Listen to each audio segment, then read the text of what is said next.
Welcome in. Thanks for joining us for the WHHI Daily News, where we strive to bring you more Lowcountry news more often. I'm Bob Stevens. Let's begin with what could be great news for residents of Port Royal. The Town Council and Safe Harbor Marinas have cut a deal to cut out all their earlier disputes and get going on development of the town's waterfront. A big sticking point had been whether homes and townhouses on the waterfront would be owned or whether they'd be rentals. Well, Safe Harbor has agreed to at least 85% of those houses being for sale. They will also do a land swap that will allow the town to expand the Spanish Moss Trail through the development and give the town room to build a new shrimp dock. The project has been back and forth for 3 years now, though the waterfront has been in limbo for more than 20 years after the shipping port was closed by the state. Safe Harbor will still get its 140-slip marina. A housing development that today would have to jump through multiple hoops from planning and environmental groups might get started with very little public or governmental scrutiny because most of that was done decades ago.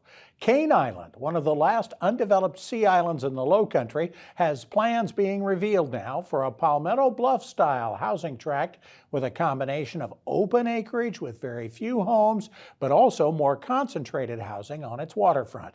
Development agreements made years ago with the city of Beaufort are still active, according to the Island Packet, and could avoid very much further review. A few million-dollar homes could be located on Upper Cane Island with dozens of units, a marina and restaurant mapped out for the lower end of the island. It appears no public hearings will be required because of the 30-year-old agreements, though there will need to be an updated traffic analysis. The proposed start date for the first phase of the project, 16 homes on 126 acres, later this spring. And some good news for Beaufort County school students. After that snowstorm last month that closed the schools for 3 days, students were expected to make up 2 of them, but only had March 17th as a makeup day left on the calendar. But the school board has waived the other makeup day at the end of the year, realizing very few kids would likely show up and graduations would have to be moved. That's not happening. The only but in this plan is that any other days missed between now and the end of the school year would absolutely have to be made up. And if you see one of your friends with a smile they just cannot wipe off their face, maybe they were the winner of a $100,000 lottery jackpot last week. The ticket bought at a Shell station in Hardyville. The unnamed winner bought a $3 scratch-off in the Lady Jumbo Bucks crossword game and won the $100,000, which he says will get him out of debt. He beat odds of 600,000 to 1. Certainly a great way to head into Valentine's weekend. For more details on these stories and other Lowcountry news stories, we invite you to visit the sources listed on your screen.